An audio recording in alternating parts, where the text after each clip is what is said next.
Olá pessoal, o meu grupo optou por fazer uma introdução à literatura e nesse vídeo nós vamos saber um pouco mais sobre o quinhentismo. Bom, o quinhentismo foi a primeira escola literária brasileira. Ocorreu entre os anos de 1500 a 1601. Bom, para entender um pouco mais sobre o quinhentismo, nós precisamos saber que o quinhentismo não é uma literatura voltada para o lado artístico. Ela não tem como finalidade comover pessoas, mas talvez fosse uma necessidade ela existir, porque o quinhentismo ela traz uma proposta de descrição, de descrever o Brasil, como, como ocorreu em 1500, foi a chegada dos portugueses ao Brasil. Eles encontraram um jeito de descrever esta terra, que é o Brasil, para os europeus. E assim foi criada o que foi, e assim chamamos o quinhentismo, que é como a grande parte dessa literatura é voltada para a descrição do Brasil, de como os portugueses encontraram o Brasil e estavam descrevendo esta terra para os europeus. Portanto, o contexto histórico vem do Renascimento, o Classicismo, no caso da Europa, grandes navegações, reforma protestante, necessidade de ampliação da fé cristã, descobrimento do Brasil, exploração do pau-brasil. As principais características são a literatura sobre o Brasil e não do Brasil, caráter documental e pedagógico, preocupação espiritual e material, predominância de relatos, cartas e textos didáticos, olhar estrangeiro, cronistas viajantes, preocupava-se em informar os interessados sobre a Terra Nova, textos descritivos em linguagem simples recheada de adjetivos. Bom, o quinhentismo pode ser dividido em duas vertentes. São elas a literatura da informação e a literatura jesuítica, ou literatura de formação. A literatura da informação traz como grande característica a Carta do Descobrimento de Pero Vaz de Caminha. Bom, esta carta foi o primeiro documento em língua portuguesa sobre o Brasil. Não tem cunho estético literário, tem informações sobre a aparência dos índios, informações sobre a terra, que é sobre o Brasil, a preocupação missionária de uma cristianidade ainda medieval ao referir-se à catequese dos índios. Bom, podemos entender essa carta como foi Pero Vaz de Caminha que descreveu tudo que ele estava vendo aqui, o Brasil. Quando ele as características, os animais, as pessoas, a cultura daqui, foi tudo nessa carta. Nessa carta do descobrimento. Essa carta ele enviou para o rei de Portugal, me falha a memória agora o nome dele, mas essa carta foi enviada para lá e nela tem tudo que ele via aqui, ele escrevia nessa carta. A importância da cultura, o grande potencial econômico que essa terra tinha, tudo que ele conseguiu identificar daqui, ele descreveu nessa carta. E essa carta tem um grande potencial histórico para o Brasil. Bom, 3 aspectos importantes dessa carta. É o literário, foi a primeira a primeira carta escrita em português aqui no Brasil. Não podemos dizer que é o primeiro ato literário brasileiro, sim e não. Sim, porque foi a primeira escrita em português aqui no Brasil, mas antes dele chegar já tinha literatura dos índios, porém não era em português, era uma linguagem indígena. Portanto, tem um grande aspecto importante, é o aspecto literário. O aspecto histórico, né? Claro, por ser a primeira, portanto é muito importante, e linguístico. Literatura jesuítica ou literatura de formação podemos chamar. Os grandes escritores são Manuel da Nóbrega e José de Anchieta. Eu escolhi falar mais de José de Anchieta porque ele foi o mais importante. Claro, tiveram outros, mas o mais importante foi José de Anchieta. Ele foi responsável por criar a gramática indígena. Ele fez grandes poemas e peças, obras pedagógicas. A linguagem dele era simples. Usava música e danças, além de participação dos índios nas suas peças. Materializa as figuras do bem e do mal, poemas de versos curtos. É uma linguagem mais simples do José de Anchieta, então ele é muito importante para a literatura quentista e para o Brasil também. É importante sabermos que foi a primeira literatura brasileira assim, introduzida no Brasil, foi a quentista, justamente por ter vindo junto com os portugueses, e foi introduzida aqui no Brasil. Bom, então é isso e muito obrigado.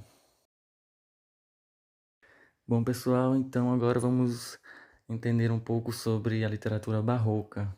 É o período literário das contradições. Bom, vamos lá. Características do barroco. A arte da contra-reforma. Estamos diante de uma arte eclesiástica que deseja propagar a fé católica. As obras de arte deveriam falar aos fiéis com a maior eficiência possível, mas em momento algum descer até eles. Daí o caráter solene da arte barroca. A arte que deve convencer, conquistar, impor admiração, seja pela admiração ou pelo temor. Como podemos explicar isso? A arte da contra-reforma. Bom, nesse momento a Igreja Católica está tentando retomar o seu pensamento nesta época. Isso porque na Idade Média a Igreja Católica tinha grande poder sobre os pensamentos do homem, e que são esse poder podemos chamar de teocentrismo. E logo depois da era da Idade Média tivemos o Renascimento, né, com ideias antropocêntricas, e daí tem agora a igreja está tentando retomar essas ideias, mas o antropocentrismo não recuou e fica essa dualidade dos pensamentos do teocentrismo com o antropocentrismo. Conflito entre corpo e alma. Instaura-se na arte um conflito fundamental que mesmo o barroco não consegue equacionar ao todo, aliás. O conflito entre os prazeres corpóreos e as exigências da alma. O dilema se centra na oposição da vida eterna e vida terrena. Ou seja, o homem não sabe se leva uma vida com um pensamento mais antropocêntrico, que é o lado da ciência, que vê que só temos uma vida e temos que aproveitar a vida, ou se vê com um pensamento teocentrismo, que é o lado da igreja, que é aquele de ter fé, de propagar a sua fé e não pecar. Bom, a temática da passagem do tempo. Dilacerado entre a alegria da existência e a preparação para a morte, o homem barroco assume uma consciência integral da faculdade da vida humana. O tempo veloz e avassalador destrói a tudo e a todos em sua passagem. Daí damos o exemplo daquela frase Carpe Diem.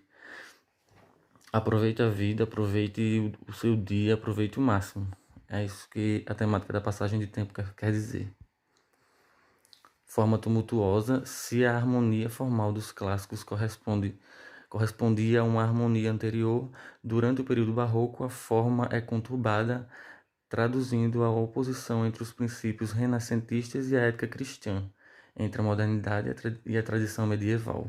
O que eu acabei de falar, o homem está com um pensamento contraditório, não sabe se tem um pensamento do teocentrismo ou do antropocentrismo.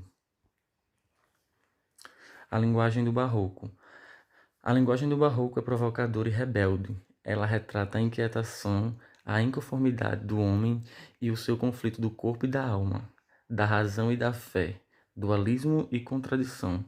Isso tudo em virtude do contexto histórico em que se insere, especialmente ao Renascimento e à Contra-Reforma.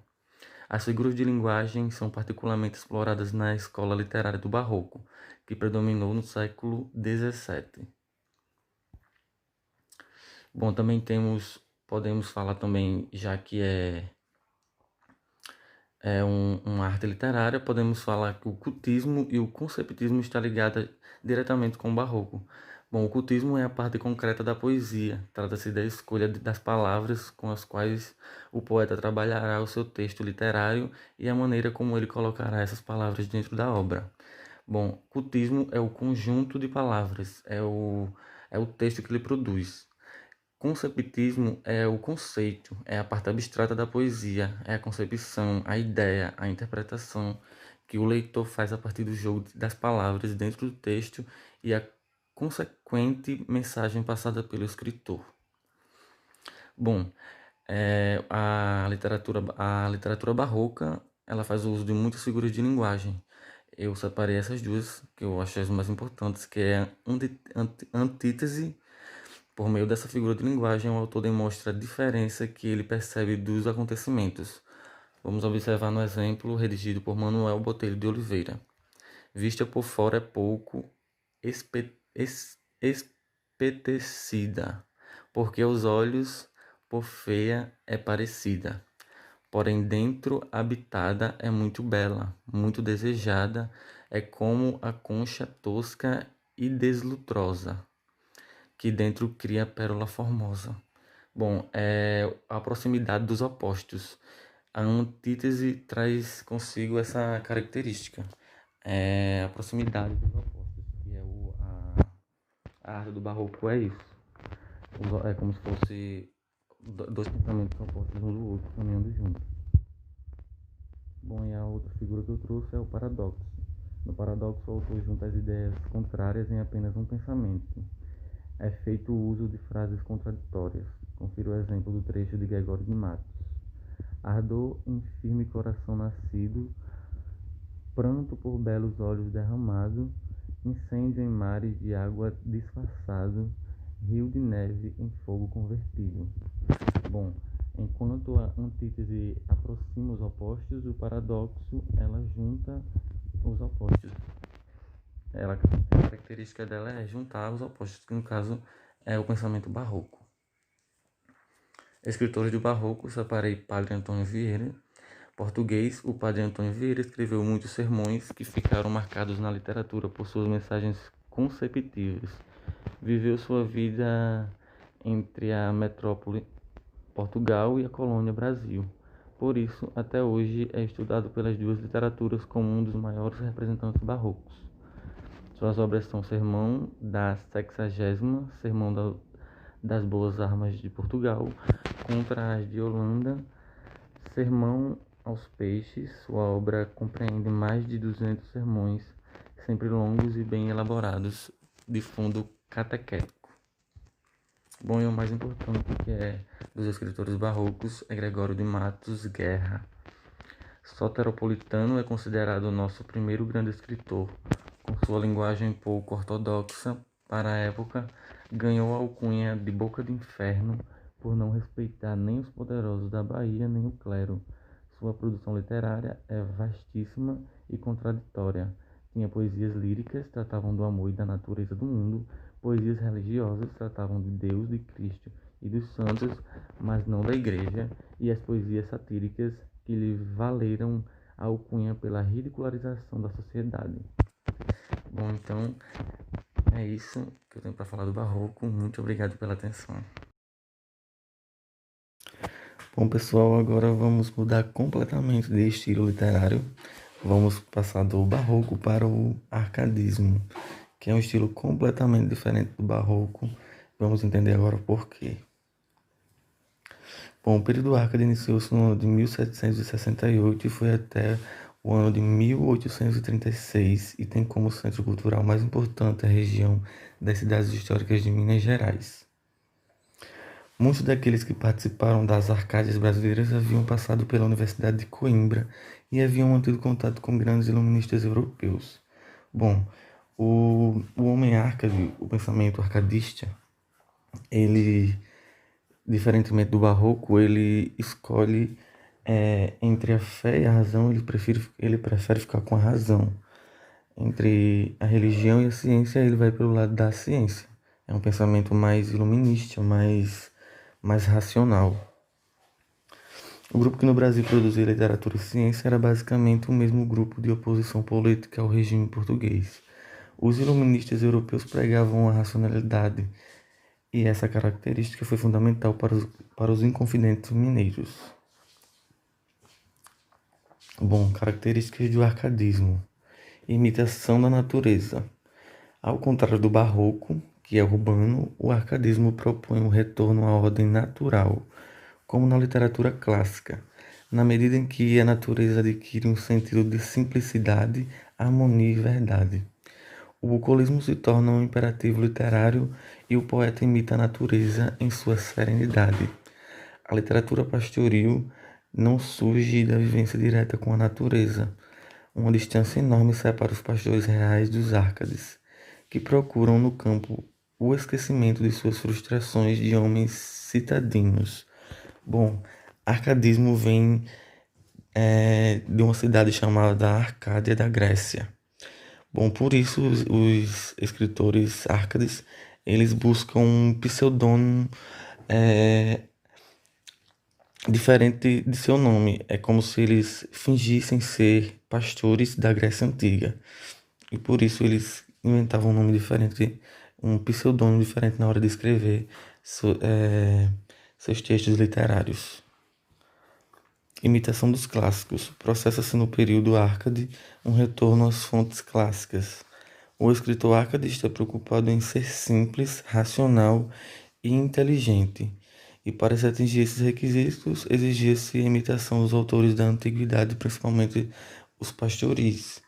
Bom, completamente diferente do barroco, o arcadismo tem uma linguagem mais simples, mais humana, mais natural.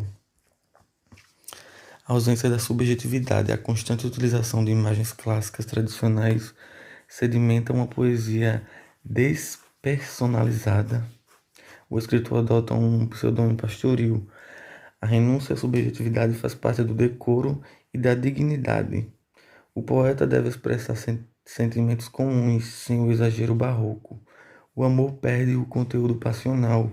A impulsividade expressa-se de uma maneira elegante e discreta, exatamente porque as regras desse jogo exigem o comedimento.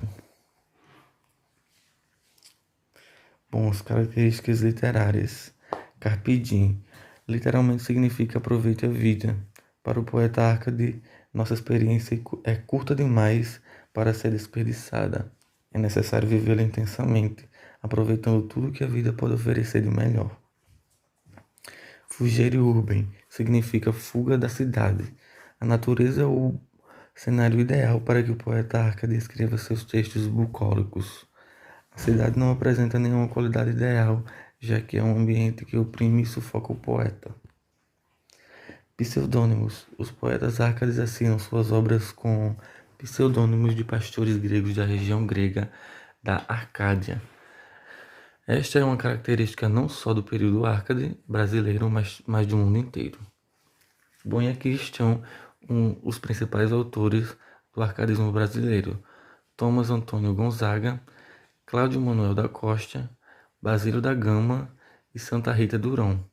Bom, entre esses, o principal, eu acredito que seja Cláudio Manuel da Costa, autor dos livros Culto Métrico, Minúsculo Métrico, Epidécio e obras poéticas de Gloucester Saturno, que são sonetos, epissédios, romances, eclogas, epístolas e liras.